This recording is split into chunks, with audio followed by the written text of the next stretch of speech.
Peace, peace, peace, peace, peace, everyone. Peace and love, peace and love. I see y'all coming in. Grand Thursday rising to everybody.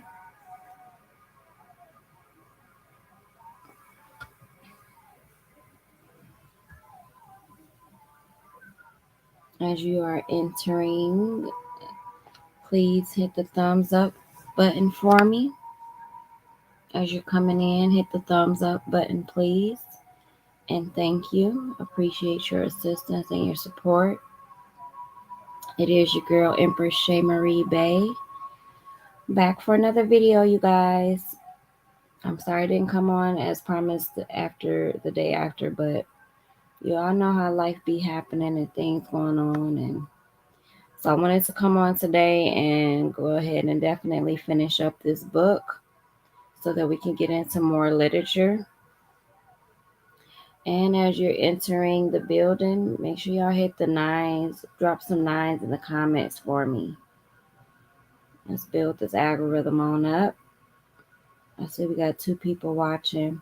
Share this out, like, subscribe if you're new to the channel. Thank you and welcome. Glad to have everyone here today. Let me all know if you can hear me as well. Just drop some 9s in the chat for me so I can know if I can be heard.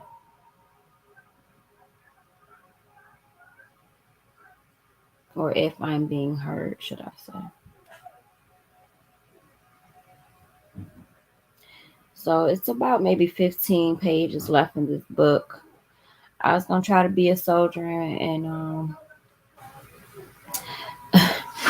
read the rest of it the other day, but you guys, my eyes were just getting too heavy. It says, what's up, Sister ShayMarie? How are you?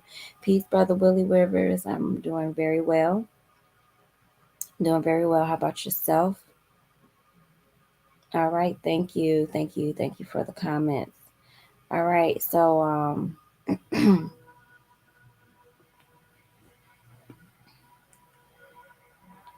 as always, I'm going to start at about 5 after the hour.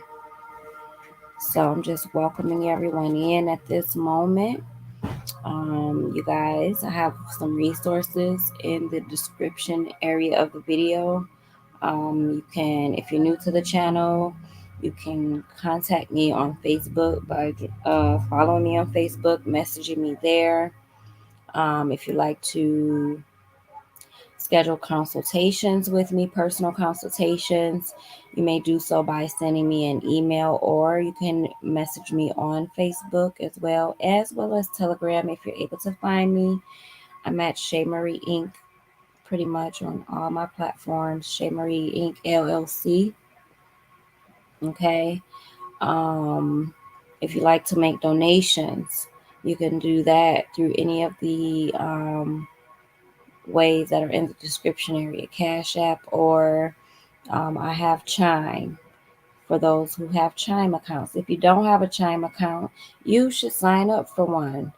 And I'll actually put my link in the description area for that as well. I don't have it in there, but I just thought about it, there's a referral link for CHIME as well. And when you refer people, you get paid for referring people. So if you don't have a CHIME account, email me and I'll send you my referral link. CHIME is very good. You get your funds like days prior to, it's like soon as they're released from whomever you're getting your direct deposits from or whatever like that, you get your money instantly. It's no waiting till like Friday or whatever payday is. You get paid right away. Okay, so CHIME is a real good account to have. So I'm going to go ahead and get started with the book reading, you guys. So let's go. We were on page 250, okay? So 250. All right. So if you didn't catch this last part, it's on the last video, my last recording. So moving on, it says every state, county, province, city, town, or any municipal police force is under that municipality's Sharifian Majesty, who is submitted unto the Sultan, which explains the specific seal types worn over the sheriff's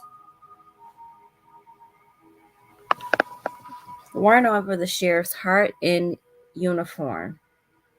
The sheriff is likened to the president of his or her respective county.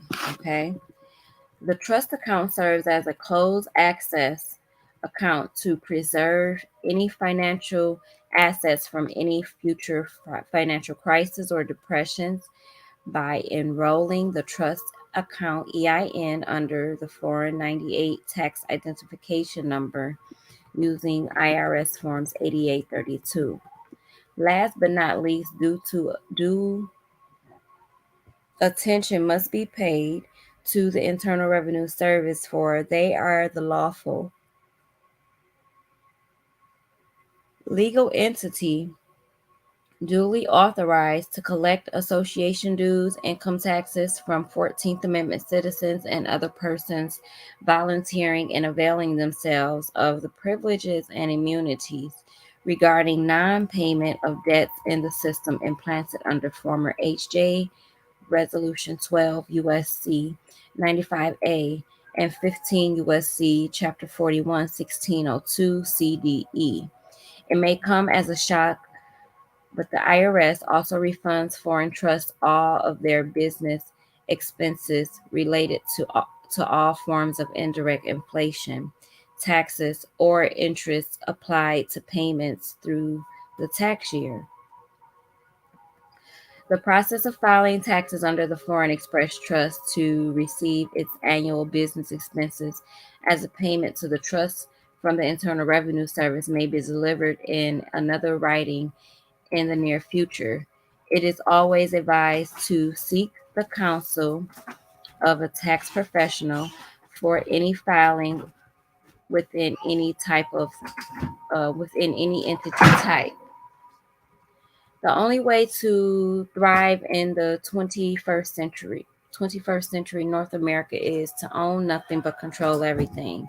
And though any trustee is the legal owner of the property in trust, the trustees of Express Trust do not experience the incidence of personal ownership due to properly limited liability via trust instrument and the utter scrutiny of the trustees under the Express Trust. The trustee is clothed in a veil impenetrable but from within. The suit of armor is the trust instrument, which molds the trustee in all of their good faith dealings on behalf of the trust, all without all without the excessive weight of inquisitorial legislation. When one is a trustee, he is in a fiduciary position looked upon with respect for the position's integrity. Usually, there are three prominent positions: settlor, truster, and beneficiary, fulfilled by at least two persons in a trust.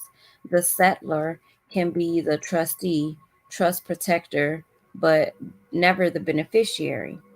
Fulfilling all three prominent positions, the trustee can be a beneficiary and a trust protector, but never the settlor, also fulfilling all three prominent positions.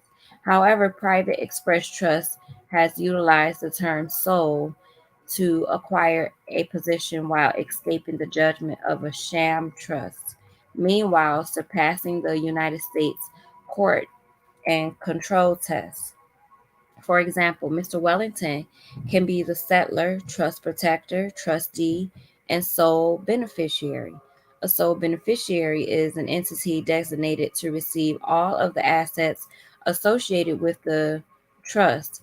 As long as the foreign trustee has accepted the position of sole trustee and not fulfilling any positions as a beneficiary, Mr. Wellington can perform limited duties as a co-trustee delegated to him by the sole trustee. For a sole beneficiary to exist, Mr. Wellington must include other beneficiaries within the trust.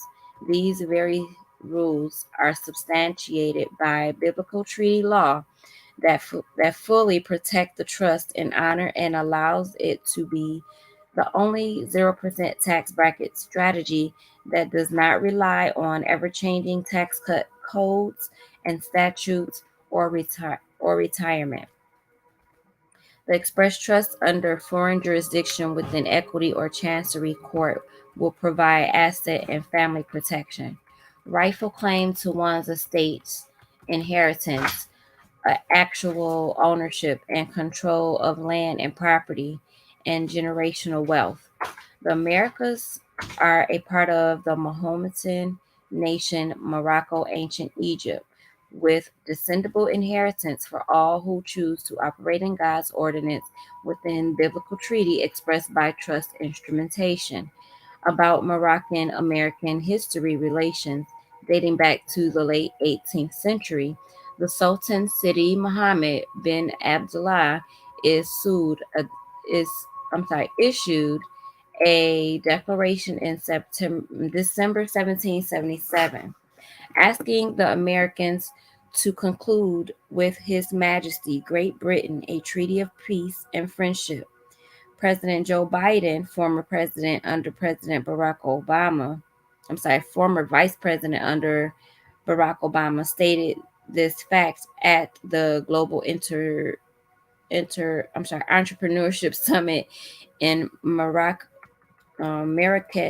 Morocco, on November 20th, 2014.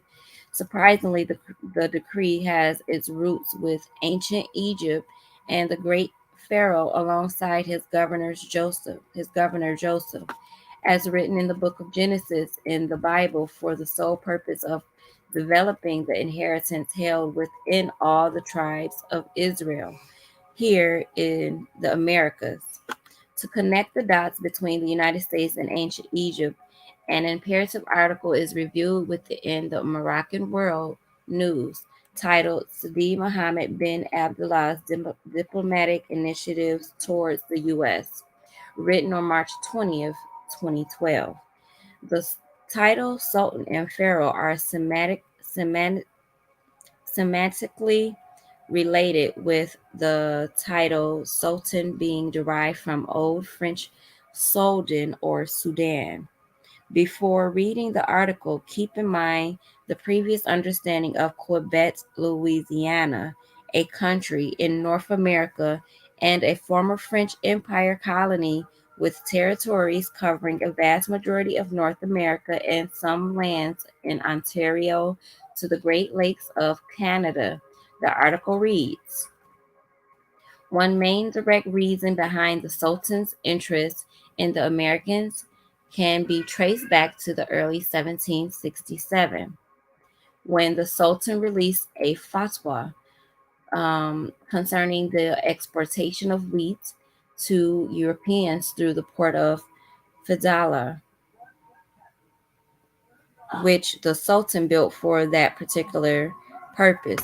The Sultan allowed his people to sell their crops, especially wheat, to Europeans, who in turn bought and shipped large amounts of wheat and food supplies abroad. In this context, the exportation of wheat increased between 1770 and 1774 towards Portugal, Spain, and France. In 1774, 100 quintal of wheat was exported to Spain, and almost the same quantity was exported to France. Okay, let's look this up. I think that's 100. Should be 100,000, I believe. Okay. 100,000 quintar.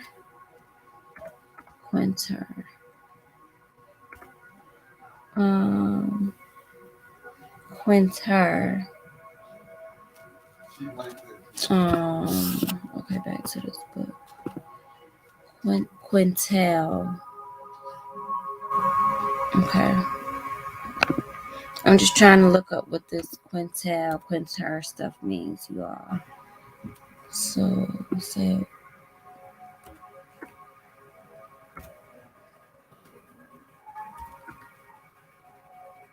Okay, so that's 4.5 grams.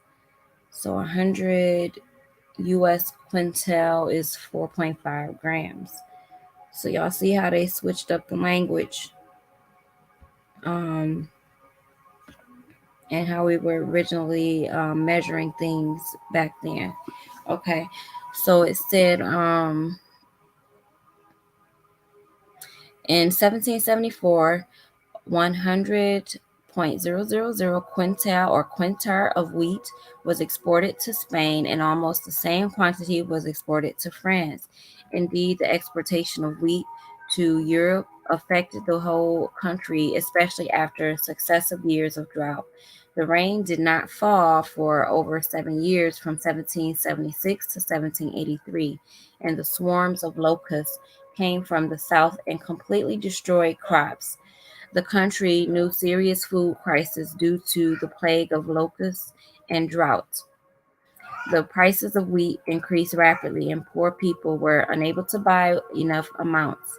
According to the French consul Louis de Chenier, in one of his letters, the reserves of wheat decreased in stores, and its prices increased 3 times in 1775.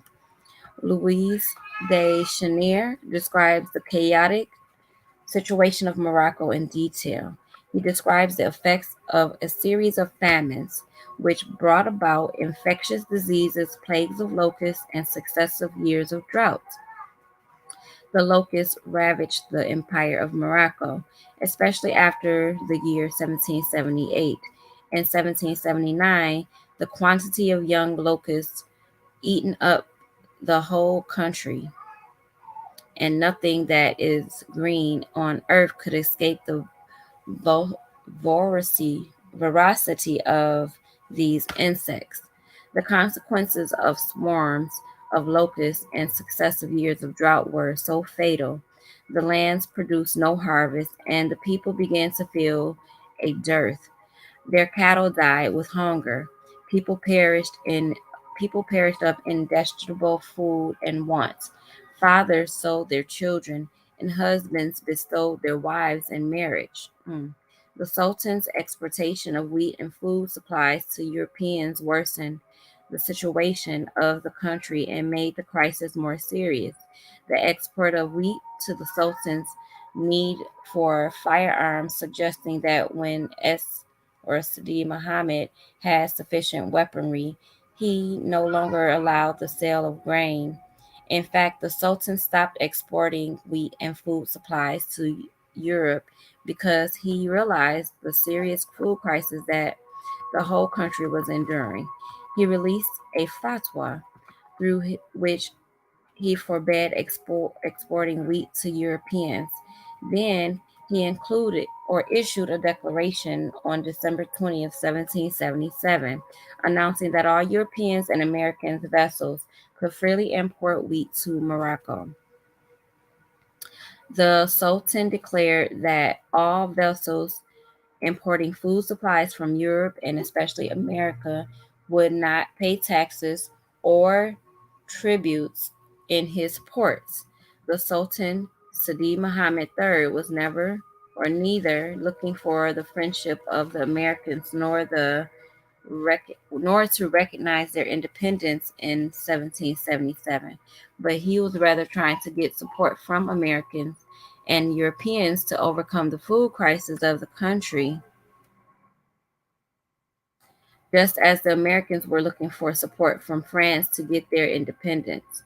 Moreover, the Sultan renewed the maritime trade through establishing diplomatic relations with Americans and Europeans. For this purpose, he encouraged the presence of American and European vessels in coastal cities. He built new cities with big ports and big ships and frigates to fight uh, corsairs. The Sultan rebuilt the port of Anfa in 1760 to the port of Mogador in 1765, expelled the Portuguese from the port of Brida. He also regained the control over the port of Agadir. The Sultan Pharaoh endured a harsh dearth famine and is expressed in great detail in the book of Genesis 41:28 through 36, which reads, "This is the thing which I, Joseph, have spoken to Pharaoh. God has shown Pharaoh that he is about to do, or what he is about to do. Indeed, 7 years of great plenty will come throughout all the land of Egypt, but after them 7 years of famine will arise, and all the plenty will be forgotten in the land of Egypt, and the famine will deplete the land. So the plenty will not be known in the land because of the famine following, for it will be very severe." And the dream was repeated to Pharaoh twice because the thing is established by God, and God will shortly bring it to pass. Now, therefore, let Pharaoh select a discerning and wise man and set him over the land of Egypt. Let Pharaoh do this, and let him appoint officers over the land to collect 1/5 of the produce of the land of Egypt in the 7 plentiful years, and let them gather all the food of those good years that are coming, and store up grain under the authority of Pharaoh, and let them keep food in the cities. Then that food shall be a reserve for the land for the 7 years of famine, which shall be in the land of Egypt, that the land may not perish during the famine. Verse 39 through 42. Then Pharaoh said to Joseph, "Inasmuch as God has shown you all this, there is no one as discerning and wise as you. You shall be over my house, and all my people shall be ruled according to your word. Only in regard to the throne will I be greater than you." And Pharaoh said to Joseph, "See, I have you over all the land of Egypt." Then Pharaoh took his signet ring off his hand and put it on Joseph's hand. And he clothed him in garments of fine linen and put a gold chain around his neck. Verse 46 through 49. Joseph was 30 years old when he stood before Pharaoh, king of Egypt. And Joseph went out from the presence of Pharaoh and went throughout all the land of Egypt. Now in the 7 plentiful years, the ground brought forth abundantly. So he gathered up all the food of the 7 years which were in the land of Egypt, and laid up the food in the cities. He laid up every city the food of the fields which surrounded them. Joseph gathered very much grain, as the sand of the sea, until he stopped counting, for it was immeasurable. Verse 53 through 57. Then the 7 years of plenty which were in the land of Egypt ended, and the 7 years of famine began to come. As Joseph had said, the famine was in all lands, but in all the land of Egypt there was bread. So when all the land of Egypt was famished, the people cried to Pharaoh for bread. Then Pharaoh said to all the Egyptians, "Go to Joseph. Whatever he says to do, you do." Oh, I'm sorry. He says, "Whatever he says to you, do." The famine was over all the face of the earth, and Joseph opened all the storehouses and sold to the Egyptians. And the famine became severe in the land of Egypt. So all the countries came to Joseph in Egypt to buy grain, because the famine was severe in all lands. Pharaoh's governor, Joseph, was the foremost diplomat for all countries of all the earth to receive grain in exchange for lawful money on behalf of Pharaoh, Sultan, to survive the upcoming 7 year famine or dearth and drought that Joseph interpreted based on the vision given to Pharaoh by God. Joseph's position would eventually lead to his 11 brothers of the tribe of Israel, including his father Jacob, to settle in Egypt's best Lot's parishes, known as Goshen. Genesis 46, 4 through 6 states that Jacob, alongside all his descendants, all goods and livestock, went down into the land of Egypt from the land of Canaan. The word down in verse 4 is the Hebrew word yerad, literally meaning to go down, to go downwards, or conventionally to a lower region going south. The land of Canaan is what is known today as the land of Canada, and directly below it is North America, formerly known as Egypt or as ancient Egypt. Mm. Joseph enters the 7-year famine and begins to collect tribute as a mean for seed, time, and harvest to all those the jurisdiction of Pharaoh stated in Genesis 47:23 through 26, which reads, Then Joseph said to the people, Indeed, I have brought you and your land this day for Pharaoh. Look here is your Look here is seed for you, and you shall sow the land.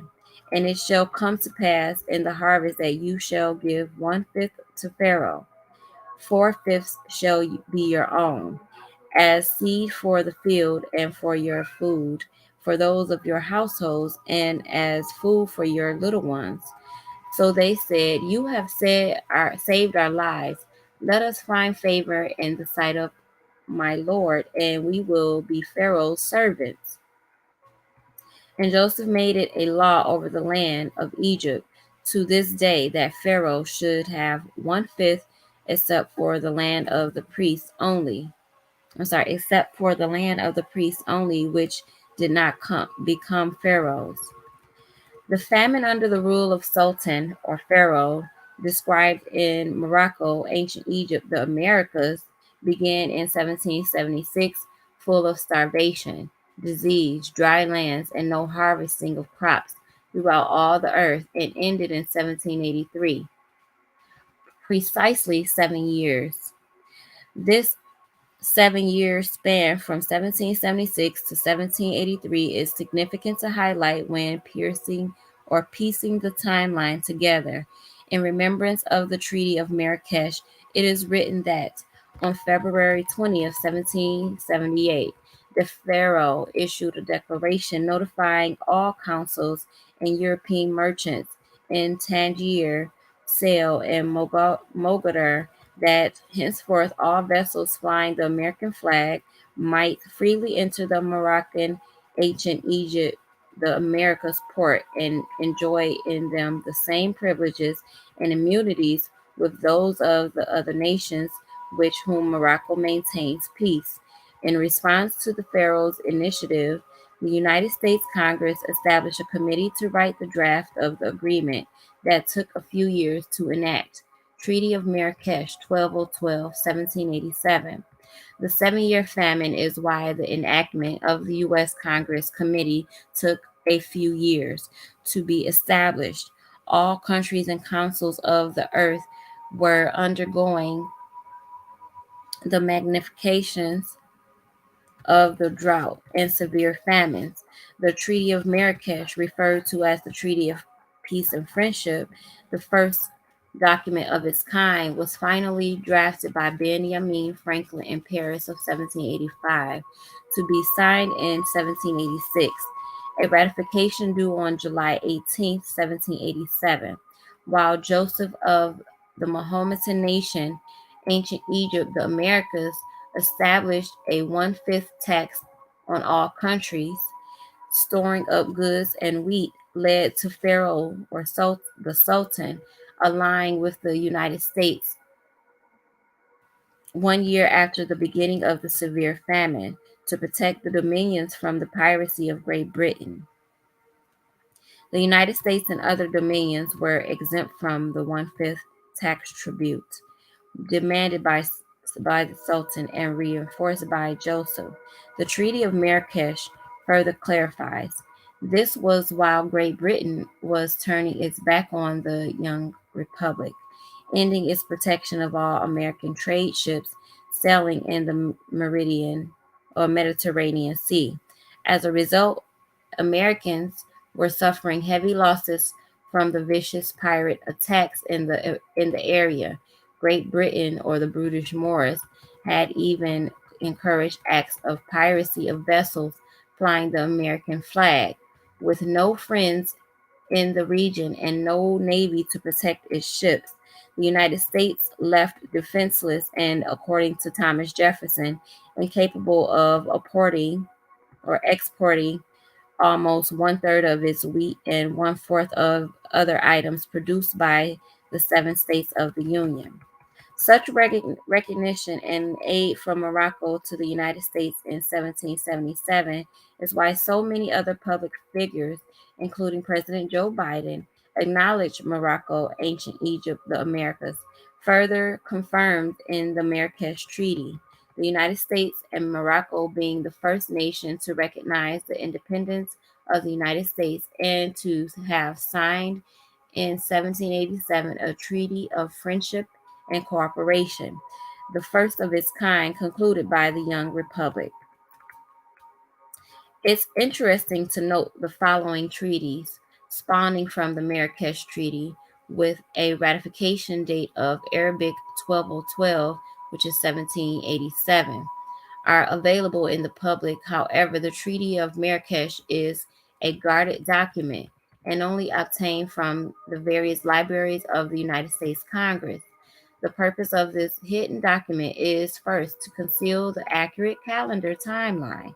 Not knowing the exact current year can extort or distort real history.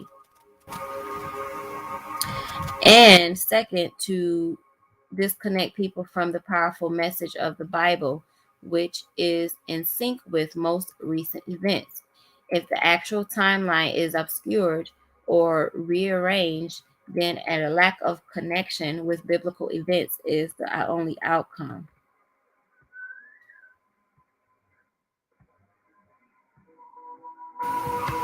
Events that have allegedly happened thousands upon thousands of years ago would automatically deposit a non essential state of perception when in all actuality those events took place just over 2 centuries ago. The Marrakech Treaty, initially implemented in Arabic 1200, which is 1785, Adonai, Iowa, to which is the English translated ratification date of 1787, and the following document is the Treaty of Peace of Friendship with Morocco on June 23rd, 1786, Arabic 1201. I hope y'all hearing this. Let me see how y'all doing in the chat over here.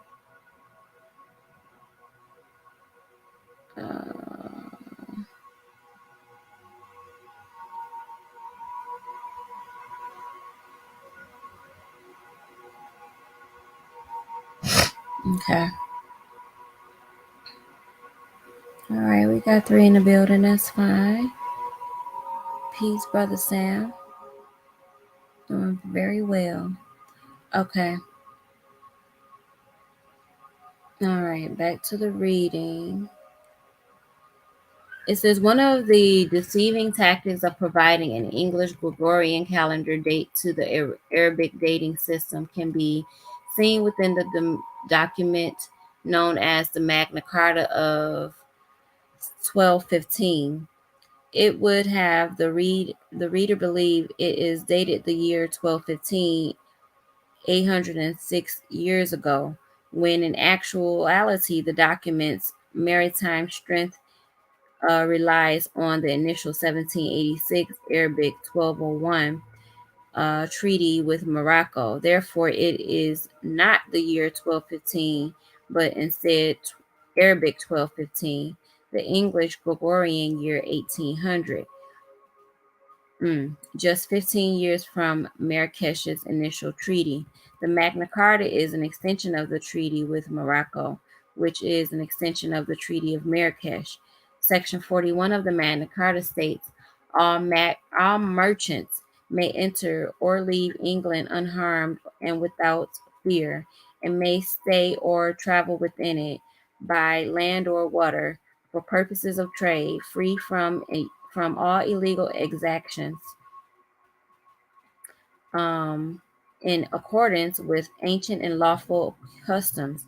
This, however, does not apply in time of war to merchants from a country that is at war with us.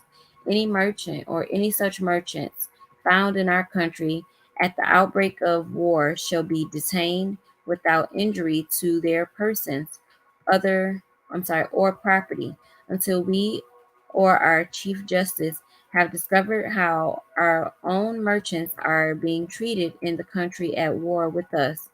If our merchants are safe, they shall be safe too. A similar decree is found in Section 18 of the Treaty with Morocco. All goods shall be weighed and examined before they are sent in on board.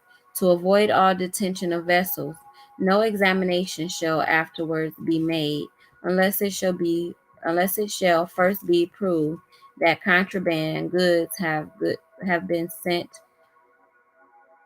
on board, in which case the person which took the contraband or goods and on board shall be punished according to the usage and custom of the country, and no other person whatever shall be injured, nor shall the ship or cargo incur any penalty or damage whatever.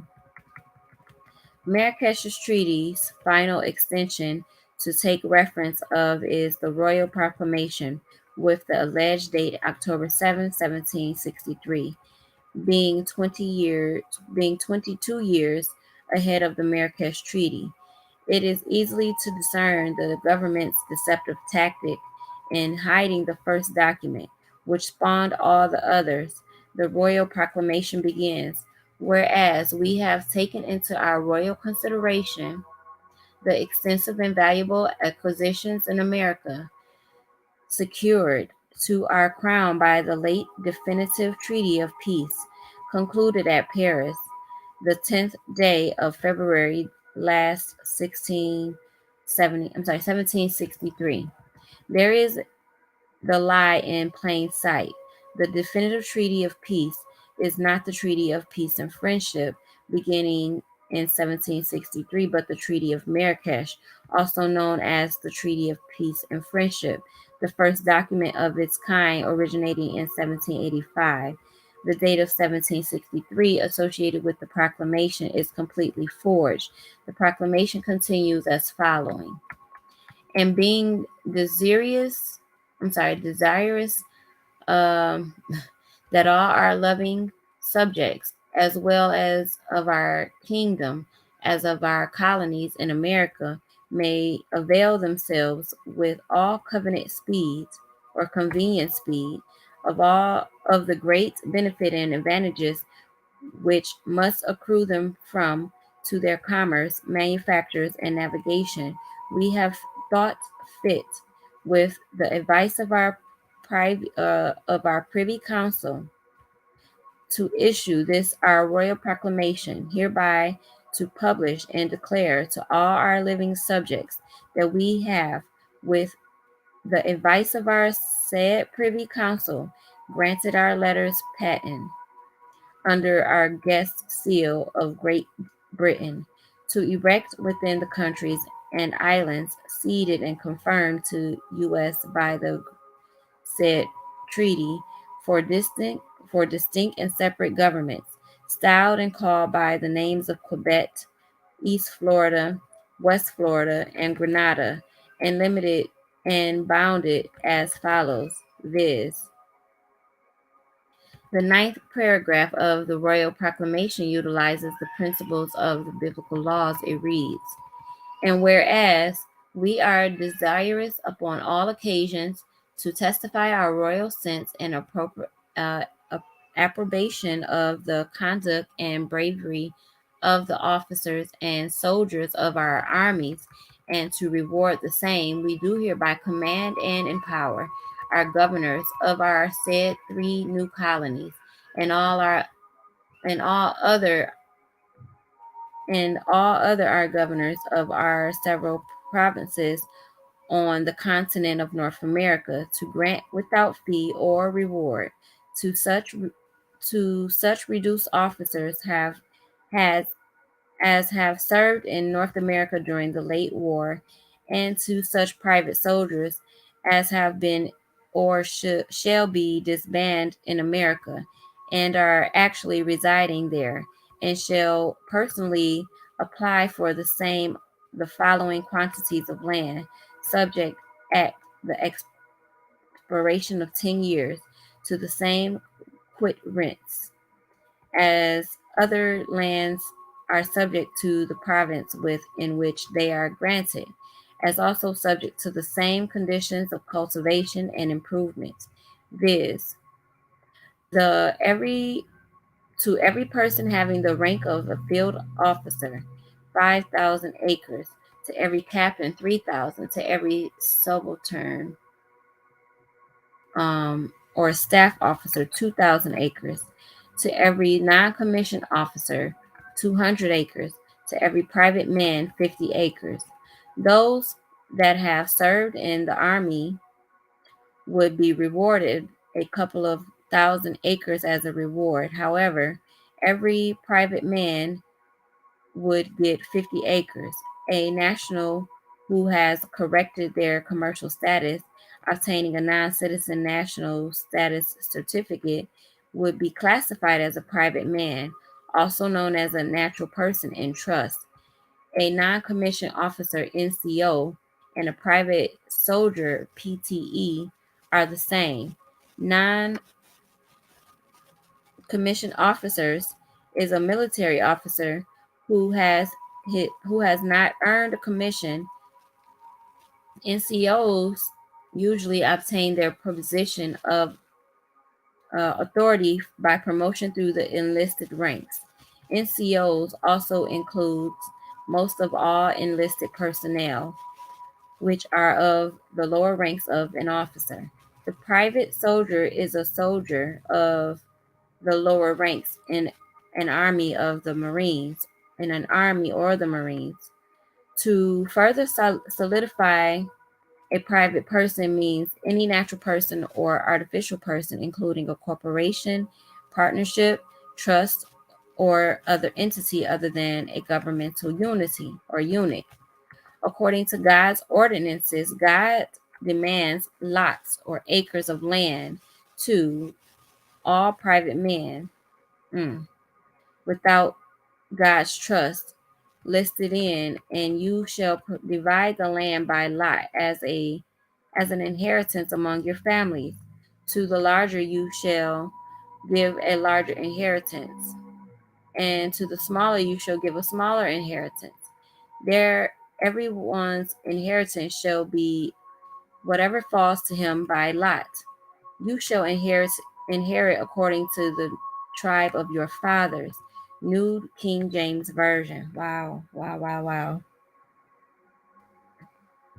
Then the Lord spoke to Moses, saying, command the children of Israel and say to them, when you come into the land of Canaan, then this is the land that shall fall to you as an inheritance, the land of Canaan to its boundaries. Numbers 34, 1 through 2, King James Version. Canada is the ancient land of Canaan and is with Morocco's ancient Egypt, the Americas, dominions, Great Britain. Canada is provided in the Articles of Confederation, which helped establish the United States of America Corporation after the Articles of Association. Section 2, which reads, Canada acceding to the Confederation and adjoining the measures of the United States shall be admitted into the entitled to all the advantages of this union. But no other colony shall be admitted into the same unless such admission be agreed to be 9 states. Article 11. The Canadian Corporation is listed with the Securities and Exchange Commission, SEC, in New York, alongside the Depository Trust Corporation with a CIK number 00000230098, reporting file number 033-05368, and SIC code 8888, meaning a foreign government to the Republic United States of America. The governor Joseph and his 11 brothers, who established the 12 tribes of Israel in the land of modern Canada and in the Americas, have paved the way towards the establishment of the 12,000 seat representatives from each tribe, holding plenipotentiary power within the SEC rules of Rule 144A, leading to the estate inheritance stored in trust for everyone to claim. The treaties that shaped the Americas were initially written in Arabic, synonymous with Latin or the Old French language. Sultan and Pharaoh are from the Old French Sudan. Hebrew is from the Old French Hebrew, from Latin Hebraeus, and Aramaic Semitic Ebra, corresponding to Ibri, and Israelite. Quebec is derived from the Old French word Québécois, and Canada is a Latinized form of the word village in an Iroquoian language. Pharaoh can also be attributed to Emir, meaning a high title of nobility or office used in some Muslim countries or otherwise known as Mahometan nations. Governor is from the Old French gouverneur, meaning prince or ruler, and the modern French gouverneur, um, directly from the Latin gubernatorum. Okay. There is so much more that can be discussed, but one thing for sure, the world is still in biblical times, and due to reconstructed history, many are unaware. Still, many wealthy families who utilize biblical treaty law are very much aware. These families fully understand that this commercial system must utilize the ens legis in the public while the express trust owns and controls it in the private. The ens legis is likened to the legal public fiction known as Thomas Anderson, to which Neo, the trust, utilized to enter in and out of the public and private side of the matrix. Very much like the private people of Zion, unable to enter into public side of the matrix, there are individuals that are not in the public system and only operate within private markets. To immediately reach the 0% tax bracket and obtain wealth, one must declare their true nationality as a national, but not a citizen of the United States, and enter and entirely operate in the truth of the express trust. So that is it. But this is acknowledgements. First and foremost, praise to thanks to the God, the Almighty, the Alpha and Omega, for his showers of blessings throughout my research work to complete the research successfully. The author would like to express his deep and sincere gratitude to his research mentor and grand master teacher in the world of history, private process, and commerce, Jonah Bay. So he learned from Jonah Bay. His dynamism, vision, sincerity, and motivation to uplift fallen humanity have deeply inspired him to write this book with the intention of carrying on the vision. He has taught, so he says, Jonah Bay has taught him the methodology to carry out the research and to present the research works as clearly as possible. He also would like to give an honorable mention to Dr. Frederick K. Price, Jr., head pastor of Crenshaw Christian Church in Los Angeles, California, Horace Butler, Ron LeGrand, and the late Frank Pastor of Frank Pastor Show on KKLA 95.9 FM, Prince FM. Price has been an extreme role model in his life, displaying righteous traits and seeking to be a good man, friend, and all-around writer, historian, and teacher of the Word of God. His father, now with the Lord of Lords, his influence has influenced him, and along with others, in the community of faith. He would like to thank Mr. Butler for his avid research and geographical and historical artifacts described in the book. When Rock Cries Out, Ron LeGrand is a well-known real estate titan, and he most certainly appreciates his teachings and devotions to help others acquire success. Although Frank Pastor is no longer with us, but his powerful teachings as a radio talk show host in the world of politics and apologetics has influenced him to question everything and only believe the evidence thereof. He is extremely grateful for what these three role models have offered him. The author also extends his heartfelt thanks to his family and immediate friends for those acceptance and patience in allowing him to share this in-depth, life-changing information.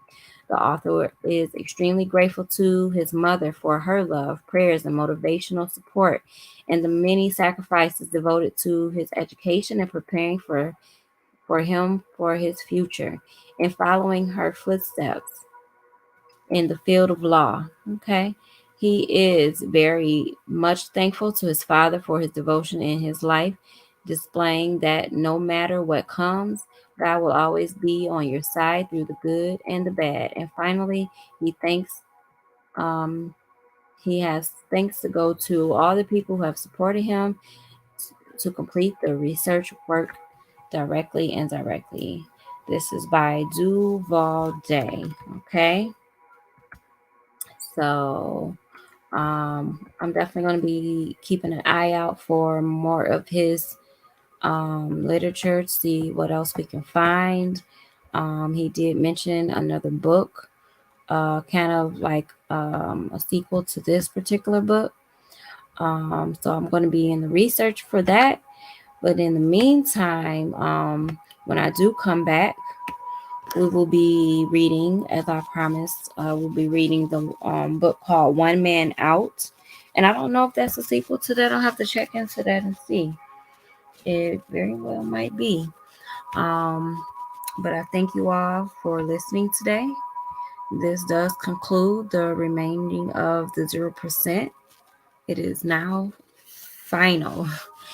And this was definitely a very great read. I will be going back and listening to this book myself numerous of times, taking notes and formatting everything out for my community so that we can have the process and procedure in a kind of a mapped out sort of way. Okay.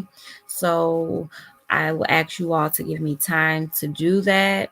I'm working and doing a lot of things, have a lot of projects that I'm working on, like personally for myself, and then also trying to put content out and provide you all with the step by step things that we need to do in order to correct our status.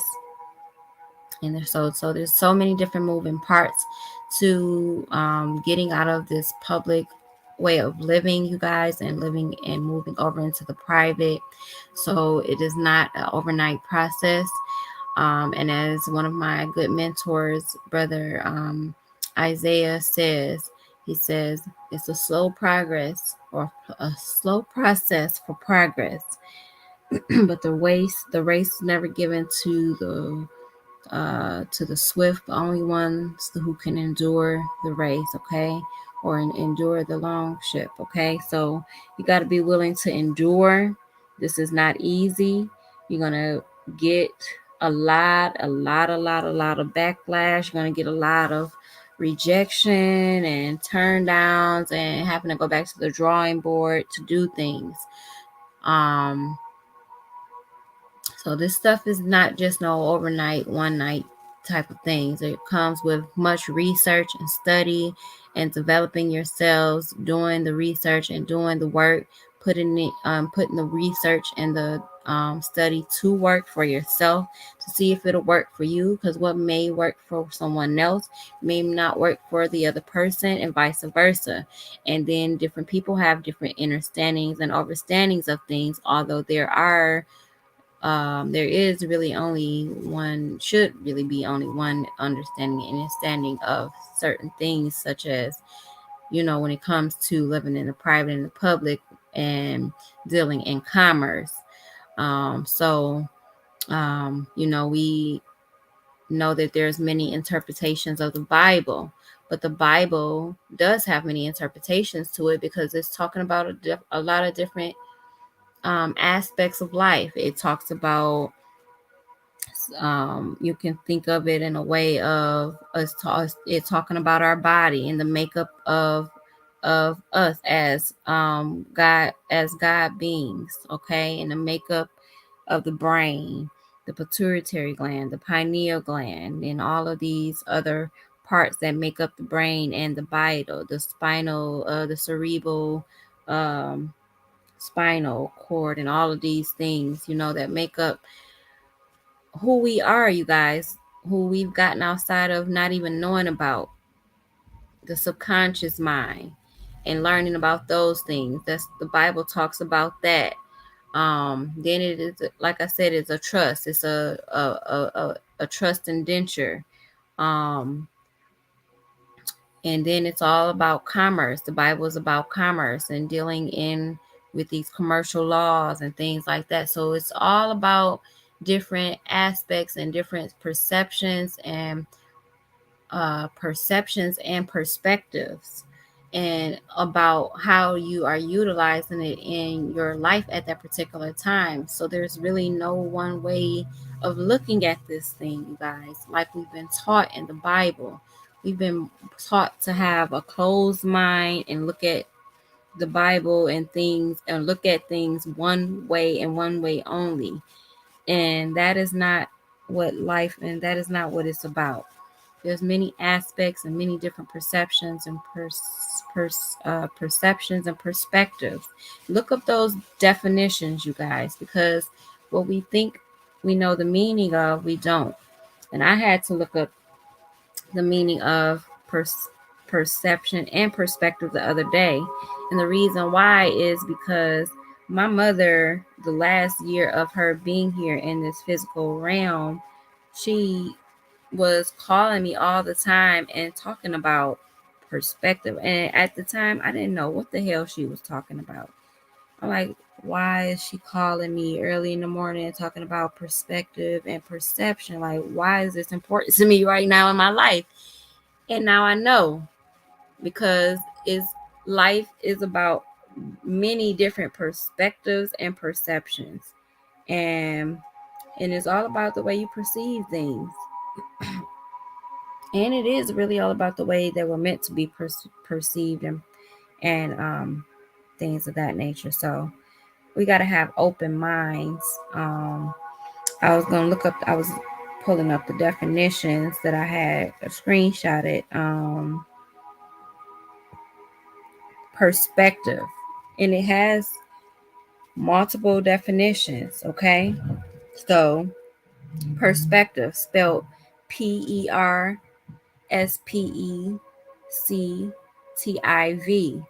is one. As a noun, is the art of drawing solid objects on a two-dimensional surface so as to give the right impression of their height, width, depth, and position in relation to each other when viewed from a particular point. Okay.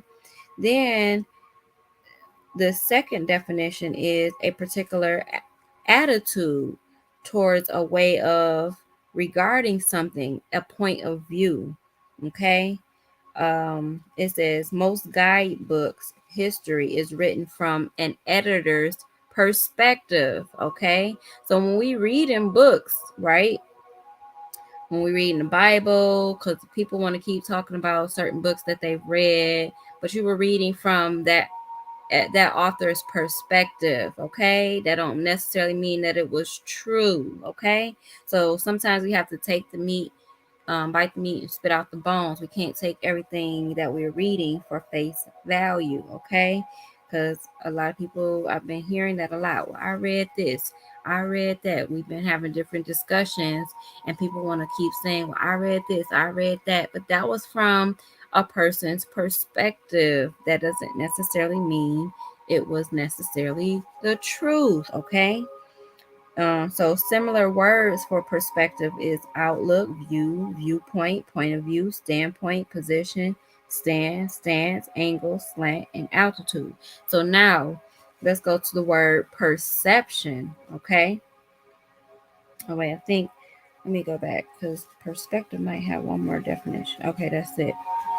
So let's go to the word perspective. Because the word perspective as a noun, it's a noun, okay?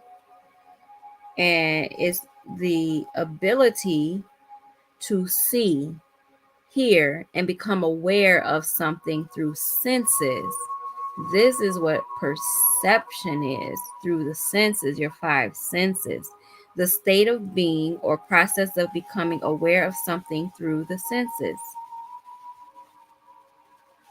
The perception of pain.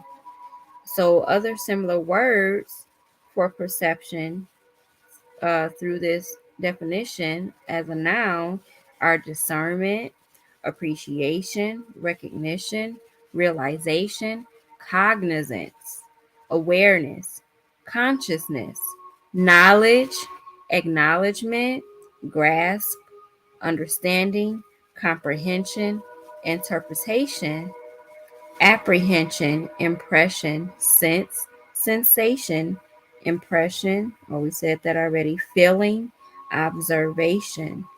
Okay, so these are all like words of perception. Then another definition for perception is a way of regarding, understanding, or interpreting something, a mental impression. So these words have many definitions, and it's all about how you're using the words. Okay, guys. um Greetings, peace, hair slayer for justice. You might have to come and slay my hair. I hope you do, Sister Locks girl. um so I just want to say that piece because that's like been on my mind the last couple of days about those the meanings of words and knowing the definitions and how they're being used when people are using them or when you're seeing them in books and things of that nature. Um, you just have to be open-minded to the different things, you guys, and not be closed-minded. But I'm going to go ahead and end this video. I do appreciate you all today for listening to me and taking the time to get the rest of this book in. So that basically concludes the 0%. And as I said, we're going to come back. I don't know if I'll start it this week, but probably next week I'll be starting a new book and we'll be reading One Man Out, okay? All right, so with that being said, it is your girl, Empress ShayMarie. I love you all. I hope you guys enjoy the rest of your day. And Islam. Peace and love, you all.